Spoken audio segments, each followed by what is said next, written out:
नमस्कार दोस्तों। Success study Baloda YouTube channel में आपका स्वागत है। आज के इस वीडियो में हम बोर्ड परीक्षा 2024 की तैयारी के लिए कक्षा 8 विषय विज्ञान का अध्याय 4 दहन और ज्वाला के महत्वपूर्ण प्रश्न लेकर के आए हैं। राज्य शिक्षा केंद्र भोपाल के द्वारा जारी ब्लूप्रिंट के अनुसार इस अध्याय से 5 अंक के प्रश्न आने हैं। अब 5 अंक के प्रश्नों में कौन कौन से प्रश्न आएंगे ये हम इस वीडियो में जानने वाले हैं। तो आइए शुरू करते हैं हम आज का वीडियो। इस अध्याय से बहुविकल्पी प्रश्न आएगा और संभावित बहुविकल्पी प्रश्न कौन कौन से हैं वे हम इस वीडियो में जानने वाले हैं। ये वीडियो आपके लिए बहुत ही महत्वपूर्ण है क्योंकि इस वार्षिक परीक्षा के अलावा जितनी भी प्रतियोगिताएं परीक्षा होती है जैसे एनएमएस, टीएमएसएसबी, टेस्टा, नवोदय विद्यालय परीक्षा आदि परीक्षाओं में भी ये प्रश्न कारगर सिद्ध होते हैं। पहला प्रश्न है दहन के लिए आवश्यक है। 4 विकल्प दिए गए हैं, नाइट्रोजन, हाइड्रोजन, ऑक्सीजन और कार्बन डाइऑक्साइड। तो देखिए दहन के लिए जो है ऑक्सीजन आवश्यक है, इसलिए विकल्प सी जो है हमारा सही उत्तर होगा। प्रश्न 2 है सोने और चांदी को पिघलाने के लिए सुनार यानी स्वर्णकार ज्वाला के किस क्षेत्र का उपयोग करते हैं? ए निचला क्षेत्र, बी मध्य क्षेत्र, सी बाह्य क्षेत्र और डी आंतरिक क्षेत्र। तो देखिए सोने और चांदी को पिघलाने के लिए सुनार होता है वो ज्वाला के सबसे बाहरी क्षेत्र है ना, सबसे बाहरी भाग होता है जिसे हम कहते हैं बाह्य क्षेत्र। बाह्य क्षेत्र का उपयोग करता है क्योंकि यह क्षेत्र जो है सबसे अधिक गर्म होता है। तीसरा प्रश्न है निम्न में से किसका ज्वलन ताप अधिक होगा? ए सूखी घास, बी लकड़ी, सी गोबर के उपले और डी कोयला। इसमें से किसका ज्वलन ताप अधिक होगा? इन चारों में से कोयले का जो है ज्वलन ताप अधिक होता है, इसलिए विकल्प डी जो है हमारा सही उत्तर हो जाएगा। प्रश्न 4 कौन सा पदार्थ कमरे के ताप पर वायु में जल उठता है? ए हाइड्रोजन, बी नाइट्रोजन, सी फास्फोरस और डी पोटेशियम। इन चारों पदार्थों में से फास्फोरस ऐसा पदार्थ है जो कि वायु में जल उठता है, तो विकल्प सी जो है हमारा सही उत्तर हो जाएगा।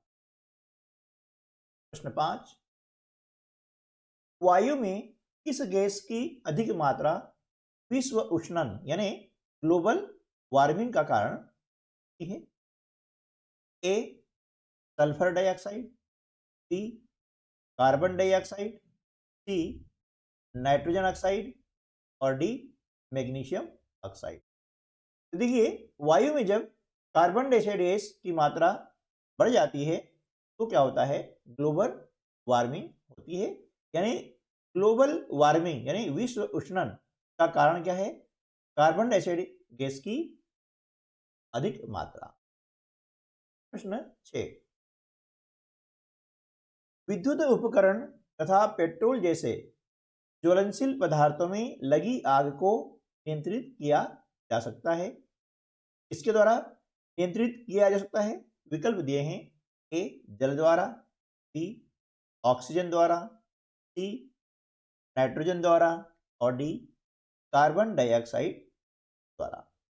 देखिए विद्युत उपकरण और पेट्रोल जैसे ज्वलनशील जो पदार्थ होते हैं उनमें लगी आग को हम कार्बन डाइऑक्साइड गैस के द्वारा नियंत्रित कर सकते हैं, ठीक है ना। तो विकल्प डी जो है हमारा सही उत्तर होगा। अगला प्रश्न है अम्लीय वर्षा में पाए जाते हैं, क्या पाए जाते हैं? 4 विकल्प दिए हैं, ए ऑक्सीजन और नाइट्रोजन गैस, बी क्लोरीन और chlorine gas, C magnesium oxide और lead oxide, D nitrogen oxide और सल्फर डाइऑक्साइड। अब इनमें से जो है अम्लीय वर्षा में क्या पाए जाते हैं? अम्लीय वर्षा में पाए जाते हैं नाइट्रोजन ऑक्साइड और सल्फर डाइऑक्साइड। इसलिए विकल्प डी जो है हमारा सही उत्तर होगा। प्रश्न 8, निम्न में से ज्वलनशील पदार्थ नहीं है। ए पेट्रोल, बी अल्कोहल, सी एलपीजी गैस और डी तांबा। देखिए इसमें से पेट्रोल, अल्कोहल और एलपीजी गैस ये क्या है? ज्वलनशील पदार्थ हैं, ठीक है ना, जो जलते हैं। लेकिन डी जो है यानी तांबा, यह ज्वलनशील पदार्थ नहीं है, इसलिए विकल्प डी हमारा सही उत्तर होगा। प्रश्न 9, निम्नलिखित ईंधनों में से किसका ऊष्मीय मान अधिक है? 4 विकल्प दिए गए हैं। ए सीएनजी, बी एलपीजी, सी जैव गैस और डी हाइड्रोजन। इन चारों में से हाइड्रोजन का जो है ऊष्मीय मान सबसे अधिक होता है, तो विकल्प डी जो है हमारा सही उत्तर होगा। प्रश्न 10, निम्नलिखित ईंधनों में से किसका ऊष्मीय मान कम है? गोबर के उपले, लकड़ी, कोयला और पेट्रोल। इन चारों में से गोबर के जो उपले होते हैं उनका ऊष्मीय मान कम होता है, तो ये विकल्प ए हमारा सही उत्तर होगा। अब इसी अध्याय से एक प्रश्न आने वाला है किर्गिस्तान का, ठीक है, तो उसकी तैयारी के लिए भी हमने आपके लिए यहाँ पर प्रश्न तैयार किए हुए हैं। तो देखिए पहला इसका प्रश्न आता है, रासायनिक प्रक्रम जिसमें पदार्थ ऑक्सीजन से अभिक्रिया कर ऊष्मा देता है वह क्या कहलाता है? इसका सही उत्तर हो जाएगा दहन। यानी ऐसा रासायनिक प्रक्रम जिसमें क्या होता है कि पदार्थ ऑक्सीजन से अभिक्रिया करता है और ऊष्मा देता है, वह प्रक्रम क्या कहलाएगा? दहन कहलाएगा। वीडियो अच्छा लगा है तो लाइक कर दीजिएगा और अपने अन्य दोस्तों को भी शेयर कर दीजिएगा। और चैनल पर पहली बार आ रहे हैं और अभी तक आपने चैनल को सब्सक्राइब नहीं किया है तो नीचे लाल रंग में लिखा हुआ है सब्सक्राइब, तो आप टच कर दें, बेल आइकॉन प्रेस कर दें और ऑल पर, और अपने अन्य दोस्तों को भी वीडियो शेयर करना न भूलें। यह वीडियो आपके लिए बहुत ही महत्वपूर्ण है। इस परीक्षा के साथ साथ में पीएम यशस्वी, निष्ठा, नवोदय विद्यालय परीक्षा और इसके अलावा प्रतियोगी परीक्षाओं के लिए भी इस टाइप के प्रश्न पूछे जाते हैं, इसलिए ये वीडियो अपने अन्य दोस्तों को भी शेयर करना न भूलें। प्रश्न 2 है, दहन के लिए आवश्यक है। क्या आवश्यक है? तो दहन के लिए आवश्यक है वायु, और वायु में ऑक्सीजन का होना जरूरी होता है, ठीक है। तो यहाँ पर ऑक्सीजन भी लिख सकते हैं और वायु भी लिख सकते हैं। यदि विकल्प दिए जाते हैं तो दोनों में से जो विकल्प दिया जाए वो उत्तर सही होगा। तीसरा है, ईंधन के ऊष्मीय मान को किस मात्रक के द्वारा प्रदर्शित किया जाता है? यानी ईंधन का जो ऊष्मीय मान है उसका मात्रक क्या है, ठीक है ना। तो उसका मात्रक होता है किलो जूल प्रति किलोग्राम। क्या होता है? किलो जूल प्रति।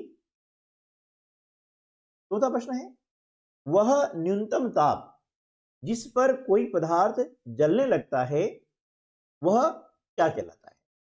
तो ऐसा न्यूनतम ताप जिस पर कोई भी पदार्थ जलने लगता है उसका वह ज्वलन ताप कहलाता है। क्या कहलाता है? ज्वलन ताप। प्रश्न 5 है, सबसे अच्छा अग्निशामक कौन सा है? क्या है ना, अग्निशामक यानी जिससे अग्नि बुझाई जाती है, ठीक है ना। तो सबसे अच्छा जो अग्निशामक है उसका नाम है कार्बन डाइऑक्साइड, जिसे हम लिखते हैं CO2। यदि विकल्प में CO2 आता है तो आपको ये क्या रखना है कि CO2 मीन्स क्या होता है? Carbon dioxide. छोटा प्रश्न है, लकड़ी और कोयला जलने से वायु का होता है। क्या होता है? तो लकड़ी और कोयला जलने से वायु का प्रदूषण होता है, यानी वायु क्या हो जाती है? प्रदूषित हो जाती है। सातवां है, पृथ्वी के वातावरण के तापमान में वृद्धि क्या कहलाता है? पृथ्वी का जो वातावरण होता है उसके तापमान में वृद्धि हो जाती है तो उसे हम क्या कहते हैं? उसे हम कहते हैं विश्व उष्णन, यानी ग्लोबल वार्मिंग बोलते हैं, है ना? विश्व उष्णन या ग्लोबल वार्मिंग। आठवां प्रश्न है, घरों में काम आने वाला एक द्रव ईंधन है, उसका नाम क्या है? ऐसा द्रव ईंधन कौन सा है जो घरों में काम आता है? तो उसका नाम है मिट्टी का तेल, जिसे हम फर्स्ट भी कहते हैं। ठीक है?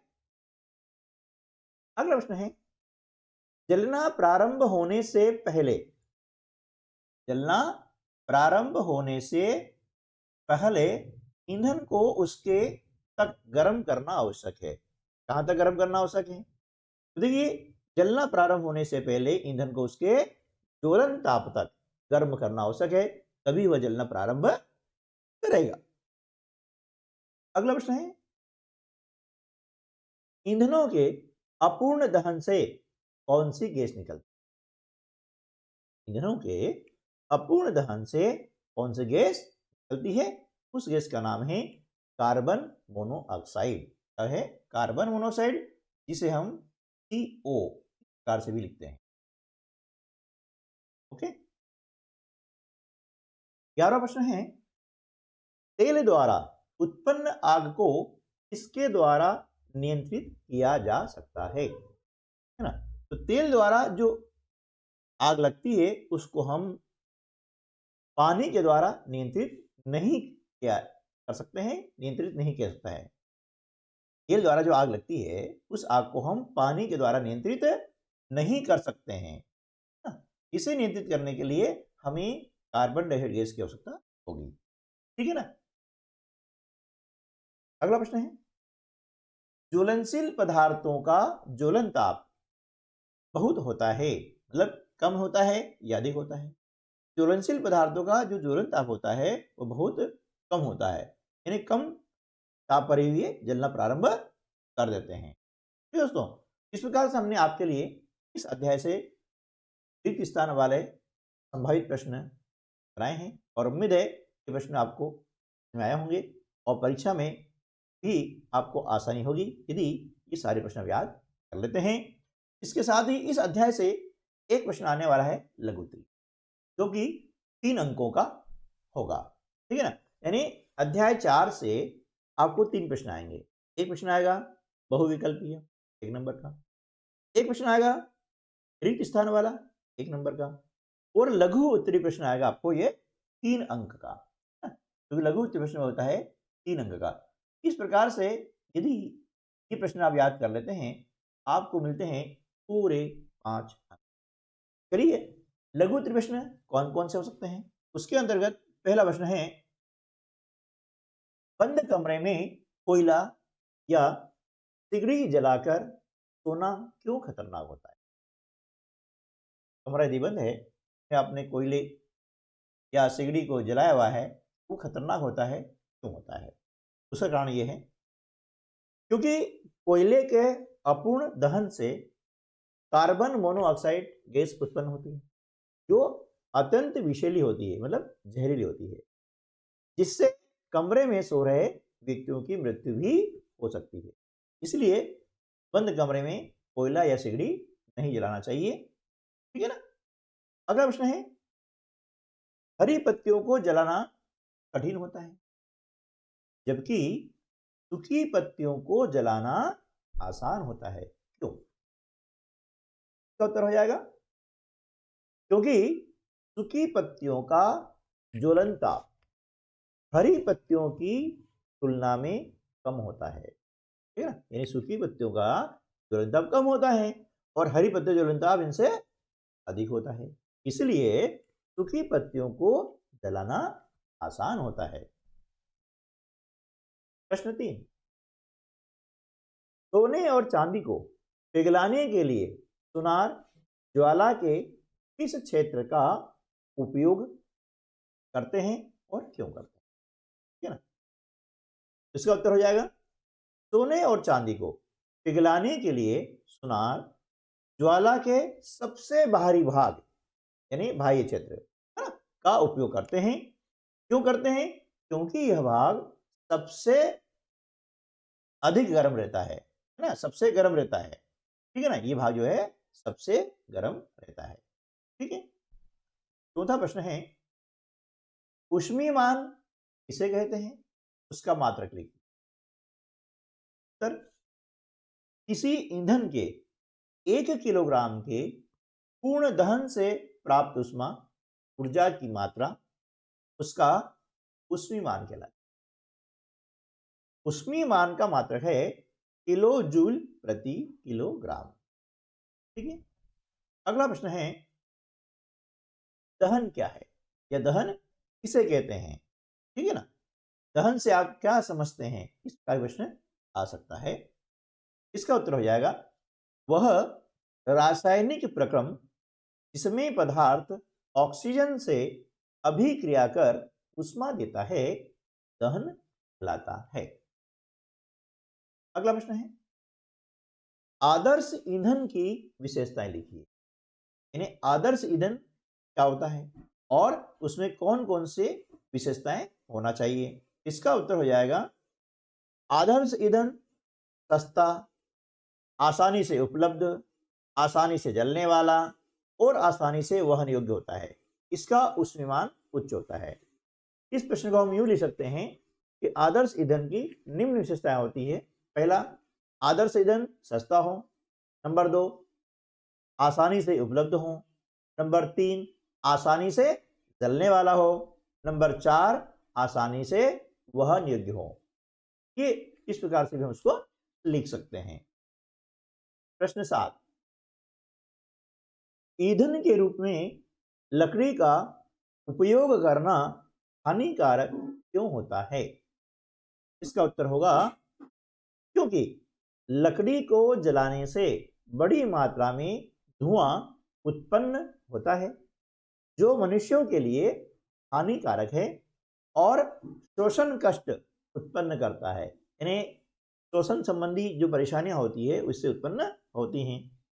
ठीक है ना, इसलिए क्या होता है कि लकड़ी का उपयोग ईंधन के रूप में नहीं करना चाहिए। साथ में क्या होता है कि उससे जो वातावरण होता है धुएं के कारण वह भी प्रदूषित होता है। ठीक है ना।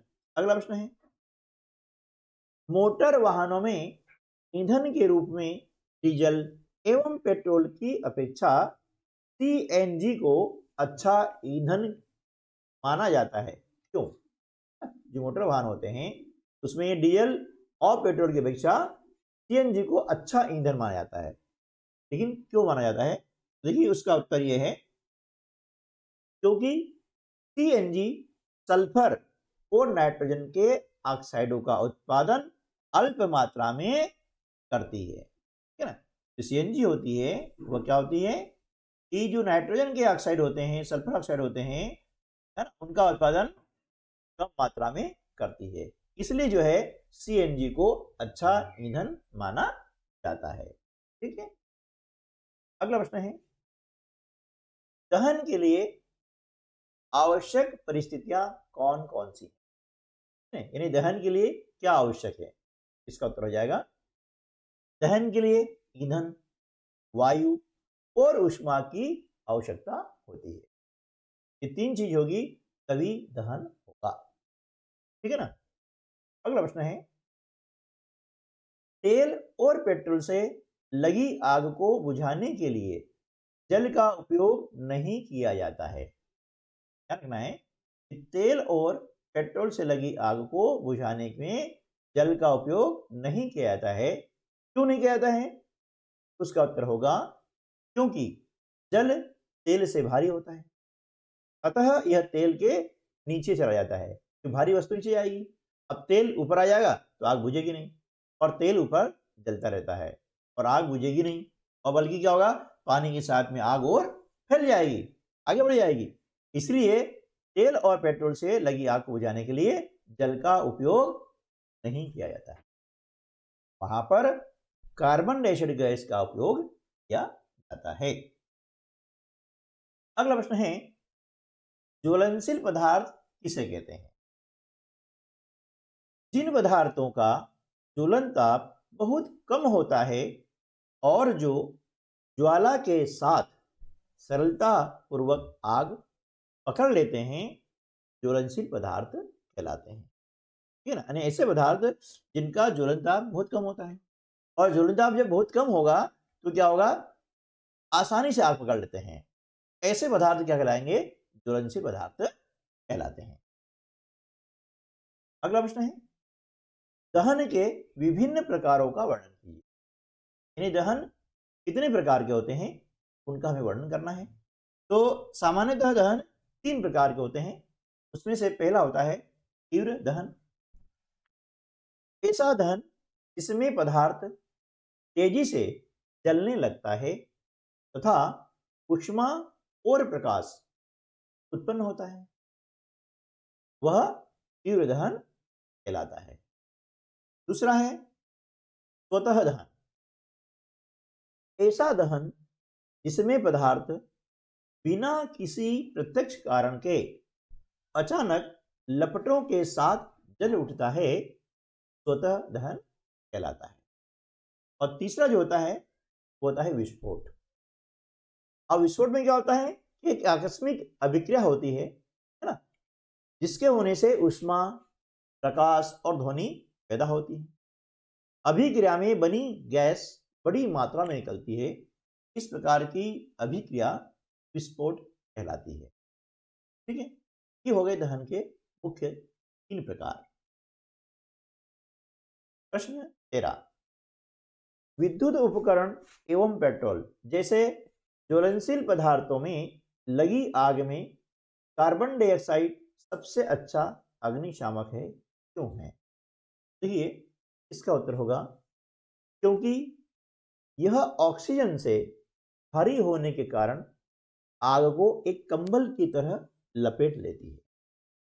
इससे ईंधन और ऑक्सीजन के बीच संपर्क टूट जाता है और आग पर नियंत्रण हो जाता है। ठीक है, तो आज की वीडियो में बस इतना ही। उम्मीद है कि आपको वीडियो पसंद आया होगा। यदि वीडियो पसंद आया है तो लाइक करना न भूलिएगा और अपने अन्य दोस्तों को भी शेयर कर दीजिएगा। ये वीडियो आपको अपनी जो वार्षिक परीक्षा है उसके साथ साथ ही अन्य सभी प्रतियोगी परीक्षाओं के लिए भी उतना ही उपयोगी है। तो मिलते हैं अगले वीडियो में, तब तक के लिए नमस्कार, जय हिंद।